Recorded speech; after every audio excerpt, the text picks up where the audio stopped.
Hi, I'm here to talk about X-Men Apocalypse. I do like Apocalypse.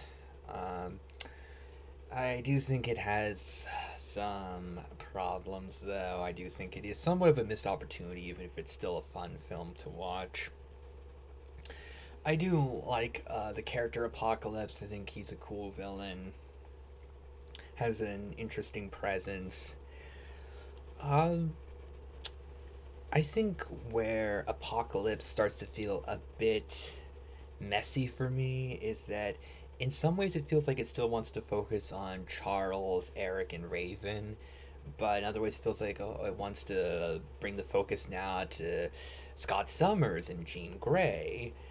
And it feels like the film doesn't have a main group of characters overall.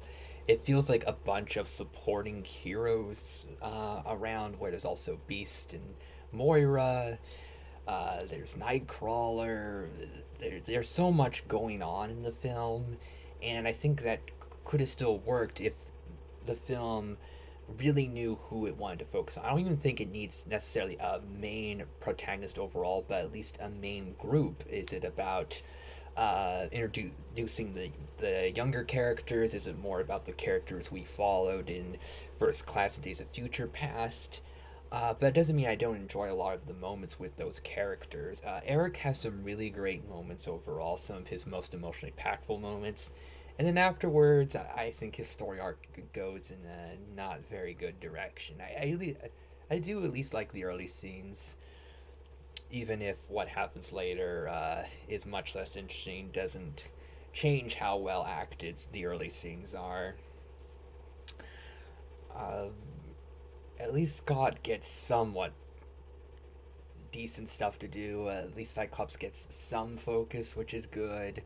Uh,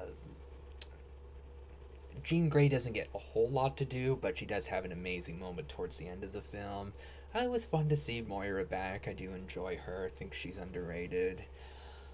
What's done with Quicksilver is disappointing. I feel like they really could have developed him more, where he's still fun to watch, but they hint at a thing that could have been really important for the story, and I feel like it's just ignored and not given focus, and I think that was unfortunate because they could have taken a character who was a fun supporting character and actually gave him some emotional nuance that could be important to the story, and I feel like they just abandoned things, and that was unfortunate. Um, I love Stryker as a villain in X2. I don't feel like he needed to be in Apocalypse, though. I feel like his little subplot takes up time in an already crowded film, and I think that was an unfortunate direction to go in.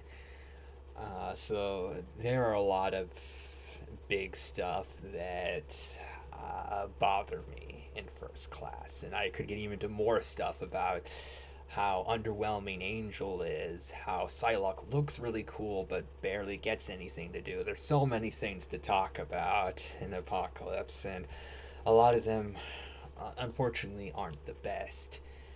I guess because I'm such a big X Men fan, I really like the cast, and I do think there are at least some interesting emotional moments and nice character moments. I do still enjoy the film, and I do think it's at least a decent enough summer blockbuster, but I do think it's not as good as the X Men films that came before, unfortunately.